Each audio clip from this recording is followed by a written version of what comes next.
10-40 ചീറിപ്പായുന്ന കാറുകൾക്കിടയിലൂടെ ഊരിപ്പിടിച്ച വടിവാളുമായി എത്തിയ ആ ധിക്കാരവും ധാർഷ്ട്യവും നിറഞ്ഞ ആ മുഖം, എല്ലാവരോടും കടക്ക് പുറത്ത് എന്ന് പറയുന്ന ഹിറ്റ്ലർ സ്വഭാവം കാണിക്കുന്ന പൊതുജനം എന്തെങ്കിലും ചോദിച്ചാൽ പോയി വീട്ടിൽ ചെന്ന് ചോദിക്കൂ എന്ന് ധിക്കാരഭാവത്തോടെ പറഞ്ഞിരുന്ന പിണറായി വിജയൻ ഇന്നിതാ ഒരു പൂച്ചക്കുട്ടിയെ പോലെ തല താഴ്ത്തിപ്പിടിച്ചുകൊണ്ട് കണ്ണൂർ വിമാനത്താവളത്തിൽ നിന്ന് തിരുവനന്തപുരം വിമാനത്താവളത്തിലേക്ക് വിമാനം കയറിയിരിക്കുകയാണ്.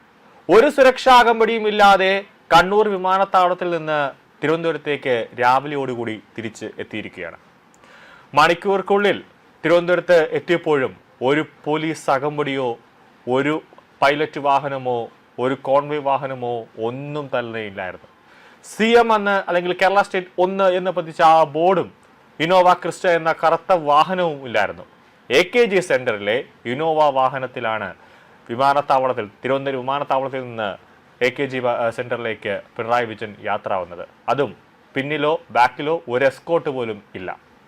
AKG സെന്ററിന്റെ കാറിൽ പിണറായി വിജയൻ ഒരു നാണം കെട്ട് തല കുനിച്ചുകൊണ്ട് യാത്ര ചെയ്യുകയാണ്.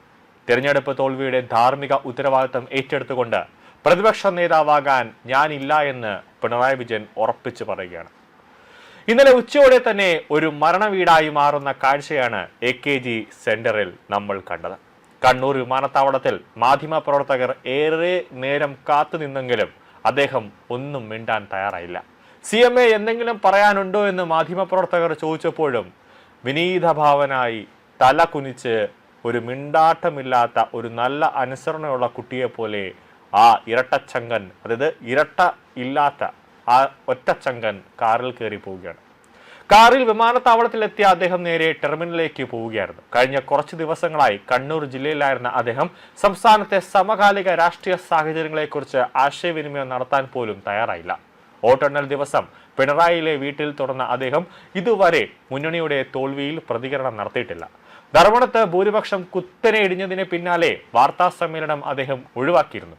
അവസാന റൗണ്ടിൽ പിണറായി വിജയൻ വിജയിച്ചുവെങ്കിലും അതൊരു നാണം കെട്ട ഒരു വിജയമായിരുന്നു. മുഖ്യമന്ത്രി സ്ഥാനം രാജിവെച്ചുള്ള കത്ത് ദൂതൻ വഴിയാണ് ഇന്നലെ രാത്രിയോടുകൂടി ലോക് ഭവനിൽ എത്തിച്ചത്. ഇന്ന് തിരുവനന്തപുരത്തെത്തുന്ന അദ്ദേഹം ഉന്നതതല യോഗങ്ങൾ വിളിച്ചു ചേർക്കും. ആഭ്യന്തര വകുപ്പിലെ ഉന്നത ഉദ്യോഗസ്ഥർ, ഓഫീസ് വൃത്തങ്ങൾ എന്നിവരുമായി അദ്ദേഹം നിർണായകമായ ചർച്ചകൾ നടത്തും.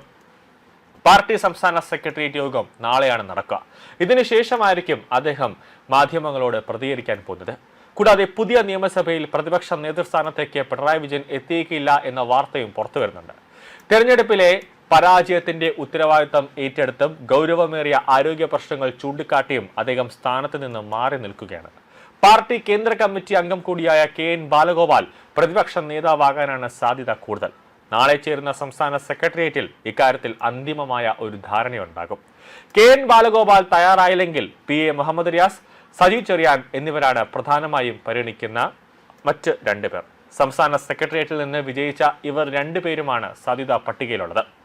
സജി ചെറിയാനെ പ്രതിപക്ഷ നേതാവാക്കിയാൽ CPM ഇനിയും 5 വർഷം മൊത്തത്തിൽ നാറി തലയിൽ കൂടെ മുണ്ടിട്ട് നടക്കേണ്ടി വരും. കാരണം വാ തുറന്നാൽ അങ്ങനത്തെ വാക്കുകളാണ് സജി ചെറിയാൻ വിളിച്ചു പറയുന്നത്. വായിൽ ഒരു സരസ്വതി ദേവിയുടെ കടാക്ഷം പോലും ഇല്ലാത്ത ഒരു വ്യക്തിയാണ് സജി ചെറിയാൻ. എന്ത് പറയണം എന്ത് പറയണ്ട എന്ന് പോലും ഒരു ലക്കും ലഗാനും ഇല്ലാതെ, അതായത് മണിയാശാൻ കഴിഞ്ഞാൽ 2ാമത്തെ പട്ടികയിൽ പെടുത്താവുന്ന ഒരു വ്യക്തിയാണ് സജി ചെറിയാൻ എന്ന് പറയുന്നത്. ഇവരിൽ ഒരാൾ ഭരണപക്ഷത്തെ നേരിടാൻ പ്രതിപക്ഷ നേതാവാകും. പിണറായി വിജയൻ തന്റെ നിലപാട് വ്യക്തമാക്കിയ ശേഷമായിരിക്കും ഈ ചർച്ചകളിലേക്ക് CPM കടക്കുക. പുതിയ നിയമസഭയിൽ പ്രതിപക്ഷത്ത് LDFന്റെ അംഗബലം 35 ചുരുങ്ങിയത് വലിയ പ്രതിസന്ധിയാണ് സൃഷ്ടിക്കുന്നത്. ശക്തരായ നേതാക്കളുടെ അഭാവം LDFനിരയിൽ വലിയ ആ ഒരു നിരയിൽ തന്നെ തിരിച്ചടിയായി വരും. വരും ദിവസങ്ങളിൽ മുൻ സർക്കാരിന്റെ അഴിമതികൾ UDF ഉയർത്തിക്കൊണ്ടുവരും. നിയമസഭ ഒരു കലുഷിതമാകാനും സാധ്യത തള്ളിക്കളയാനാകില്ല.